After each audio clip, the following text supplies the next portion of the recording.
So another NGO based out of Delhi, Sarvahite, has been persistently catering to the underprivileged, their needs, and gradually making them self-sufficient enough to fulfill their personal and financial needs.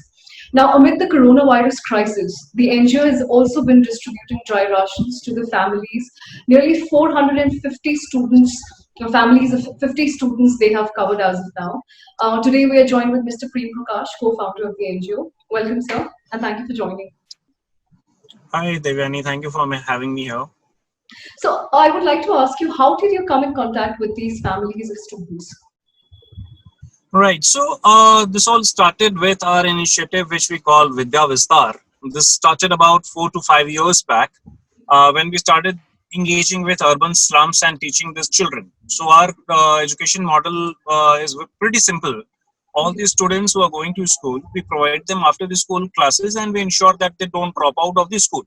And Okay. those who are not going to any school, we bring them to a level wherein they can be, joined to a school, and Mhm.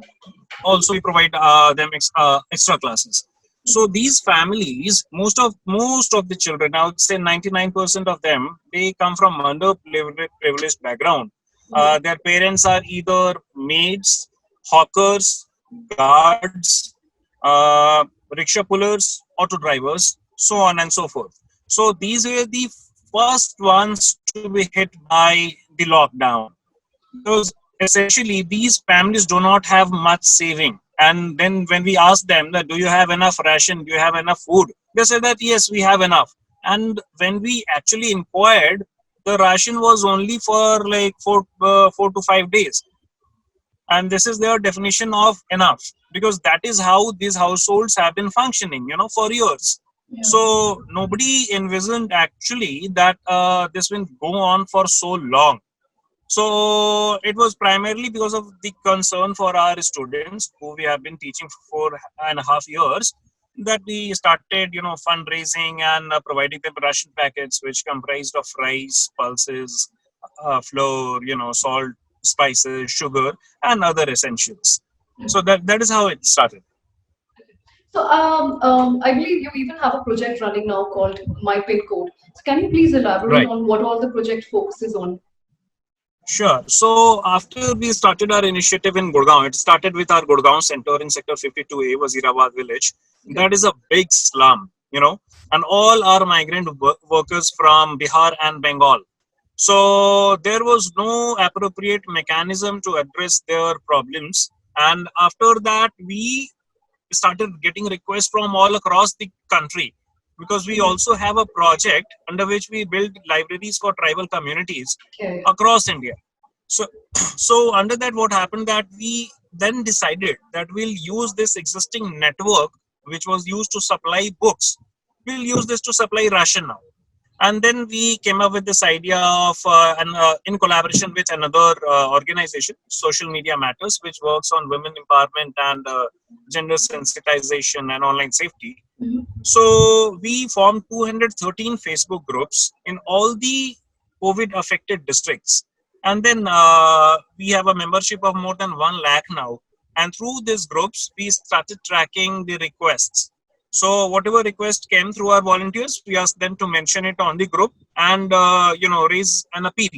If it was not fulfilled by anybody else, we would use fund from our corpus fund, and get the ration delivered to those families. Like many migrant families, for instance, from Jharkhand and Bihar, were stuck in Kerala, in Mallapuram district. So I'll tell you a very interesting thing came up. So we got this request from district administration, because we were working very closely with district administration Lohardaga in Jharkhand. So they informed us about these around 40 families from Jharkhand stuck in Mallapuram, Kerala.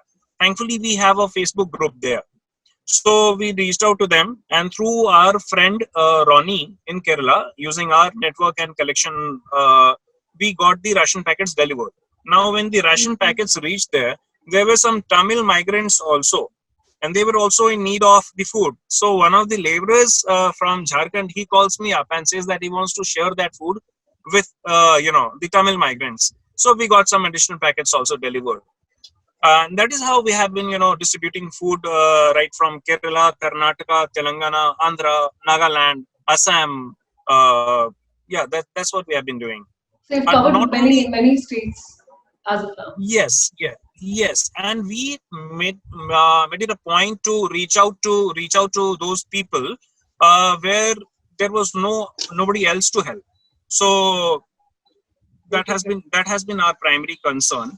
And not only ration requests, we have also catered to more than 100 blood donation requests, because during lockdown, it blood donation, see, because of COVID, other disease did not stop, right? So the requirement was always there, and people stopped donating all of a sudden. So this led to a dip in blood bank also. So we arranged for passes. We ensured that whatever vehicles are being the person to carry to the hospital, that is completely sanitized and all, because the donor also had a lot of apprehension that, what if I go there in hospital and I become a carrier. So we ensured that 100 such requests are fulfilled. We have also been working on cracking down on fake news heavily. There Yeah. are three types of fake news which originate. One is very local, which is at district level, and somebody would make a WhatsApp message and forward it, and it becomes sort of a news for them, because they have not been trained that anything with a graphic is not true. A logo can be superimposed over an image, right? How do you So provide it we in a very simplified format? How do you provide the information to these people in a very simplified format? right. So these days, what is happening during lockdown is that every other day you'll see that some new guideline or notification would come up, right?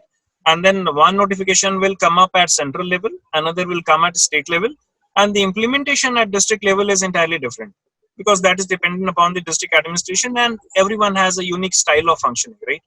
And usually these orders would be like 4 or 5 pages long, in some cases 17 pages long. Nobody is going to read that.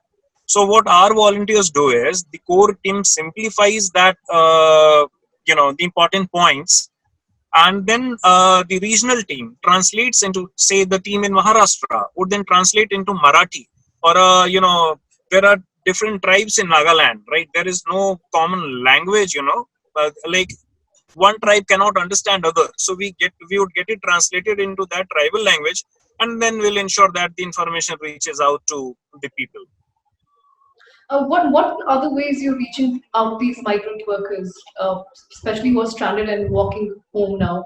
I believe you are even arranging transports for these workers. Yes, in fact, right now I am on ground, and thankfully now state government in UP has started. If you don't mind, can I show you Yeah, what the absolutely, buses? absolutely. Yeah. Yeah, wait. uh, So these are the buses you see. We just finished our food distribution drive here. We ensured that the data is compiled, and we helped the police personnel. If you can see near that EcoSport, there are police personnel standing, and we help them distribute more than 500 food packets right now. And these buses are taking them to the railway station, from where these people will go to their home in Shramik Express. Now those migrant workers who do not have tickets are taken to shelter home. This should have been done much earlier. I mean, this has been absolute lapse on many levels. I'm not here to blame anyone, but when I saw these people walking on NH24, that is what told me that whatever we are doing is not enough. Catering some people who are stranded in their home, so that is okay. That many organizations are doing, but what are we doing for these people who are walking on foot? In 40 degrees Celsius temperature. Many of them are carrying their infants in their laps and just walking and walking. So then we started collecting funds again, and we made food packets. Now each food packet comprises of biscuits, namkeen, sattu, good, chuda, and a water bottle and ORS.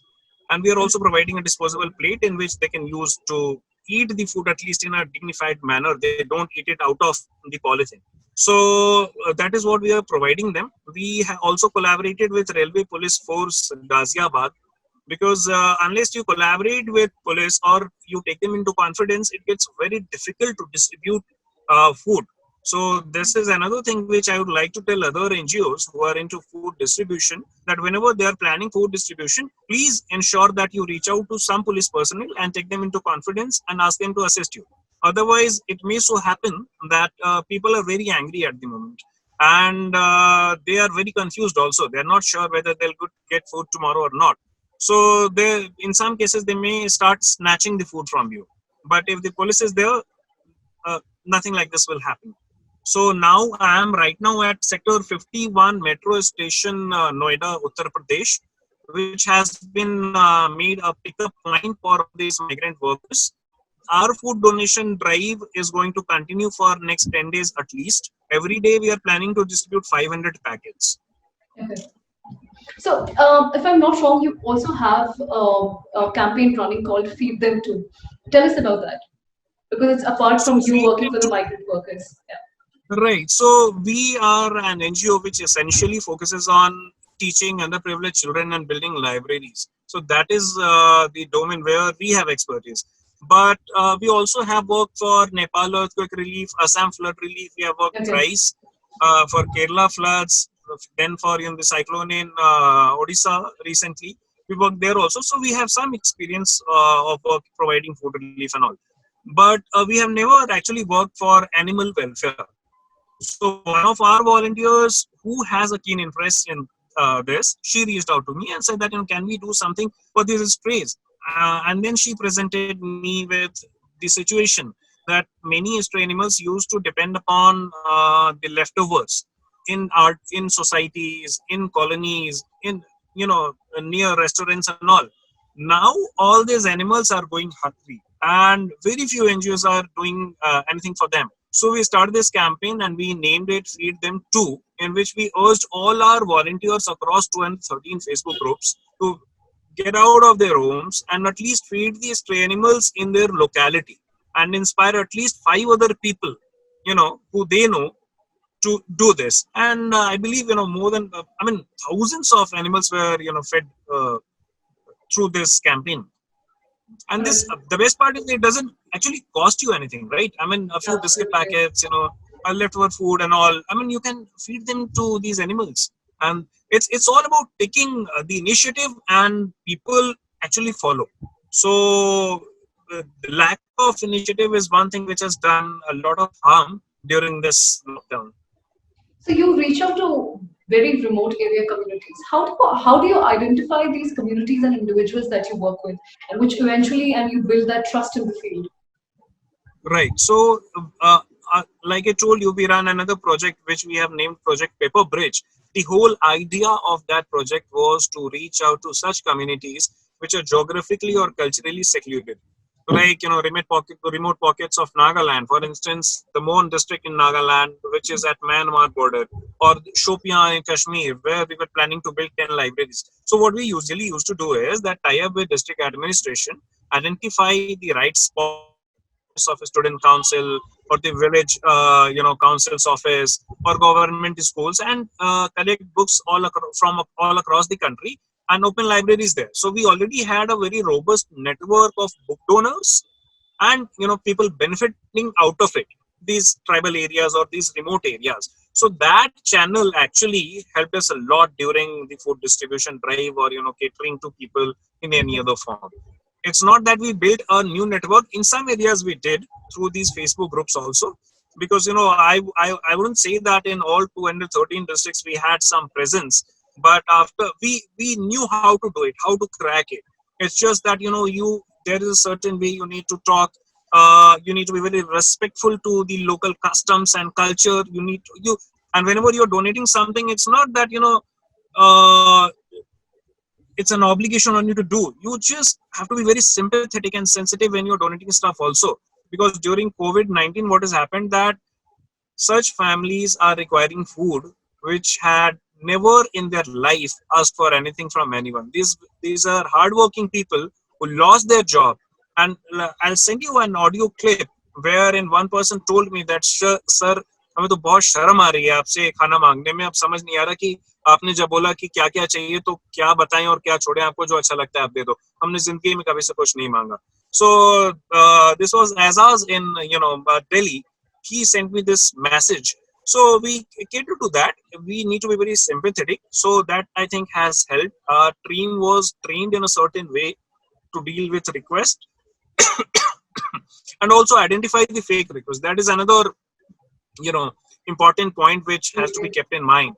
For example, we came across a family, not a family, a group of 4 people near Rajnigandha in Noida, Uttar Pradesh. They had listed down phone numbers of 40 NGOs, and they were calling up all the NGOs, storing food, and then selling it.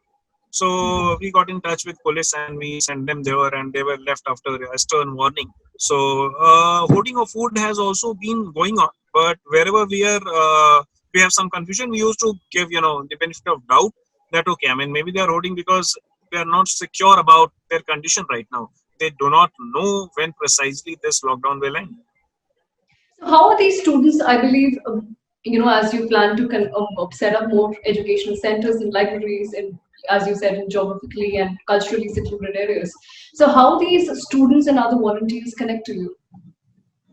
So I'll give you an example. The best way to explain here would be through example. For example, let's take the case of Sikkim. So in Sikkim, North Sikkim, out of the four districts of Sikkim, is the remotest one.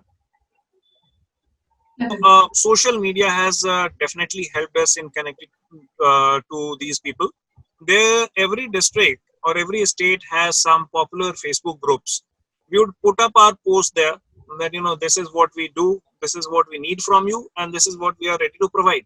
For example, we would need space from you, and we'll be providing you books, and let's start a library. And then many interested people will get in touch with us. Then we would get in touch with the respective DM or DC and offer them that, sir, we are providing free books, and if you can provide us with a basic infrastructure and space to store these books, we can start a library. We can train the students, the senior students, to manage these libraries. And if you have some funds, then this is the list of books of regional languages which we think should be included in the library, because most of the donated books are in English. Very few are in Hindi also. But if you talk of any other language, it's very difficult. For example, if we were trying to set up 10 libraries in Shopian, Kashmir, and I could raise only 200 to 300 Urdu books.